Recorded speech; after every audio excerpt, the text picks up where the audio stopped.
এবার দেখি ফাদার সেলফের পরের কোশ্চেন। দেখো কি বলেছে, এটা এমসিকিউ অর্থাৎ কারেক্ট অল্টারনেটিভ চুজ করে সেন্টেন্স কমপ্লিট করতে হবে।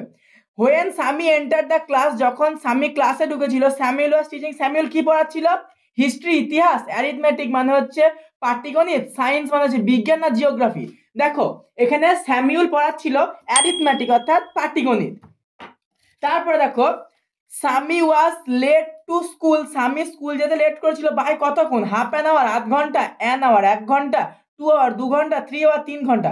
দেখো এইখানে স্বামী আধ ঘন্টা দেরি করেছিল। তারপরে দেখো পরের question, the headmaster was on a leave for 1, headmaster কত দিনের লিভে ছিল? 1 ডে একদিন, 1 মান্থ এক মাস, 1 ইয়ার এক বছর, 1 উইক এক সপ্তাহ। দেখো এখানে হেডমাস্টার 1 ইয়ার এক বছর লিভে ছিল না, ভুল। ভুলটা যারা ধরতে পারো তাদের জন্য ভালো, যারা ধরতে পারোনি ঠিক করে পড়ো। হেডমাস্টার 1 উইক অর্থাৎ এক সপ্তাহ লিভে ছিল।